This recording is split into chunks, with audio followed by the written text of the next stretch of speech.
Moi je m'appelle Simon, j'ai 35 ans et du coup j'ai un parcours plutôt universitaire à la base avec des formations en lien avec l'environnement et l'agriculture.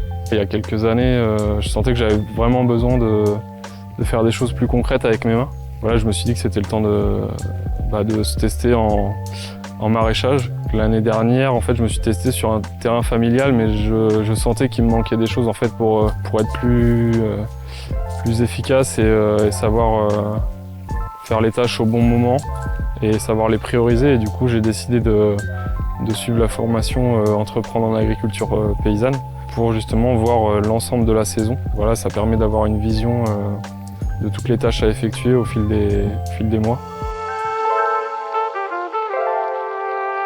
Moi je m'appelle Clément Puyot, je suis installé en maraîchage là, depuis 2015 à Château-Chervy. J'ai accepté d'être accueillant parce que ça m'intéresse de voir s'il y a des gens qui veulent s'installer, sur quel type de projet ils veulent s'installer. Et en maraîchage en particulier, d'être capable de donner des conseils. Parce que j'ai plein de mauvaises expériences à faire partager ou des fois des petits trucs, mais j'ai plus souvent quand même des erreurs que j'ai pu faire et qui ça économise du temps à ceux qui s'installent, quoi.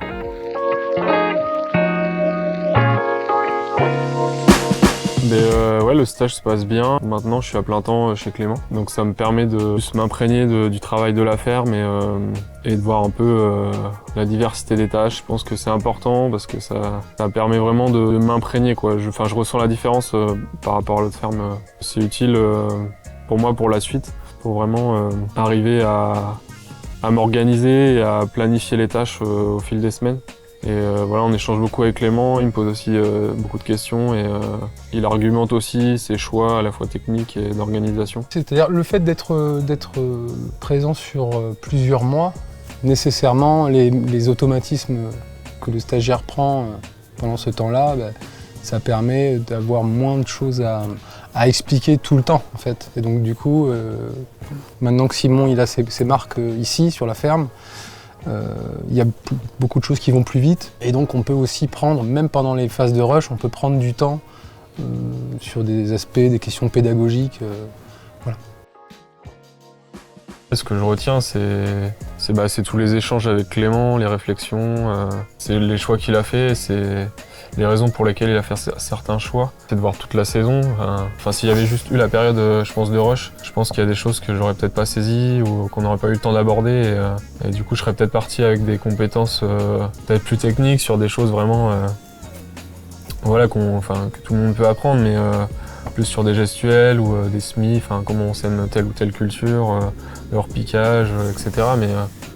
Mais peut-être que je serais passé à côté de toute cette réflexion et ce questionnement en amont de la haute saison, quoi. Quand on accueille, malgré tout, ça oblige quand même à modifier un peu ses habitudes, son rythme de travail par rapport à sa vie privée. Ça oblige un peu à cadrer différentes choses.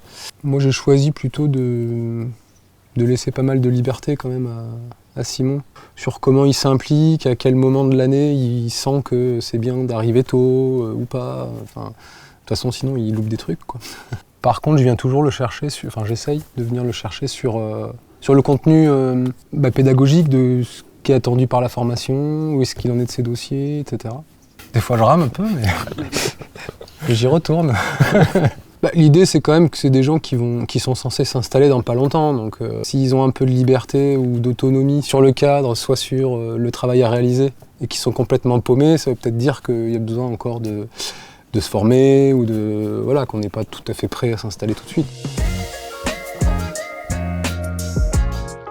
C'est de faire en sorte que les personnes qui viennent en stage, elles aient vraiment les billes, en tout cas celles qu'on peut leur donner, pour pouvoir s'installer, quoi. Régulièrement, on se pose avec Simon ou dans le feu de l'action, on essaye d'établir des listes de priorités dans la tête et puis des fois je lui refile le bébé, c'est-à-dire que c'est à lui d'essayer de réfléchir à c'est quoi les priorités, et par quoi on commence et pour quelle raison, quoi.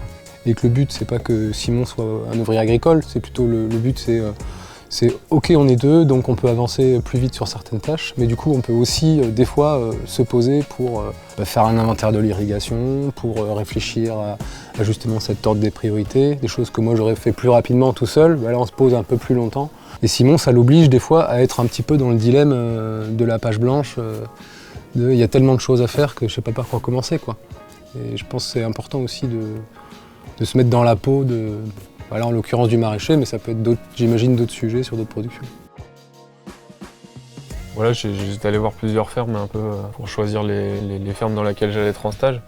Et c'est vrai que ce qui m'a marqué, c'est quand Clément il m'a dit de toute façon, moi j'ai pas besoin de stagiaire entre guillemets quoi.